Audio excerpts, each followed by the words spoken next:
एक बार फिर से विमान में बम होने की सूचना मिली है। रायपुर से इस वक्त की अपडेट हम आपको बता रहे हैं। रायपुर एयरपोर्ट पर एक इंडिगो विमान की आपातकालीन लैंडिंग करनी पड़ी है क्योंकि धमकी मिली है कि विमान में बम है। सभी यात्री एयरपोर्ट परिसर के अंदर इस वक्त मौजूद हैं। नागपुर से कोलकाता जा रहा ये विमान, जिसको लेकर बम होने की सूचना मिली। जैसी सूचना मिली इसके बाद अचानक से इस इंडिगो विमान को वापस एयरपोर्ट पर इमरजेंसी लैंड कराया गया। इस वक्त जो अधिकारी हैं वो इस विमान की जांच कर रहे हैं। ये मामला बहुत गंभीर हो चला है। एक के बाद एक लगातार धमकियां बम होने की मिल रही हैं और इसके चलते यातायात प्रभावित हो रहा है। कुलभूषण हमारे साथ इस वक्त रायपुर से जुड़े हुए हैं। कुलभूषण, इंडिगो विमान में बम की सूचना और उसके बाद इमरजेंसी लैंडिंग करनी पड़ी है, क्या स्थिति इस वक्त एयरपोर्ट में?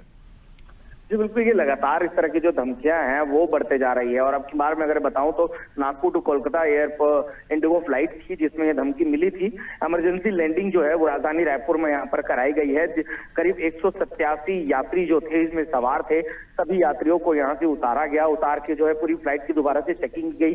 बॉम्ब स्क्वाड की जो टीम थी वो उसमें आई। पूरी फ्लाइट की जब चेकिंग की गई, पूरे एयरपोर्ट जो इंडिगो अथॉरिटी है वो पूरी तरह से इस पे तैनात रही। और आखिरकार जब इस बात की जो पुष्टि हुई कि इसमें कोई बॉम्ब नहीं है और ये एक तरह की अफवाह थी, तो अब ये बात सामने आती है कि इस तरह की अफवाह बार बार कैसे आ रही है और पर्टिकुलर किसी भी एक फ्लाइट को चुनकर इस तरह से जो है वो किस तरह से इसमें सूचना दी जाती है। क्या इसमें होता है क्योंकि करोड़ों रुपए का नुकसान होता है अगर एक बार में अगर किसी बॉम्ब की अगर सूचना मिलती है। तो सभी यात्रियों को यहाँ पर करीब 40 मिनट तक रायपुर एयरपोर्ट में यात्री थे। 40 मिनट तक लगभग सभी यात्रियों को यहाँ पर अभी चेकिंग की गई और वापस से जो है वो यात्रियों को फ्लाइट में चढ़ाना यहाँ पर शुरू किया गया है। और कुछ देर के बाद जो फ्लाइट है दोबारा कोलकाता के लिए यहाँ से रवाना की जाएगी। जी बहुत बहुत शुक्रिया कुलभूषण जानकारी के लिए।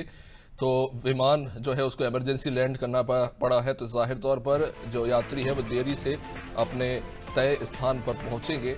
एक के बाद एक लगातार बम होने की धमकियों से जो एविएशन अथॉरिटी वो भी काफ़ी ज़्यादा परेशान है।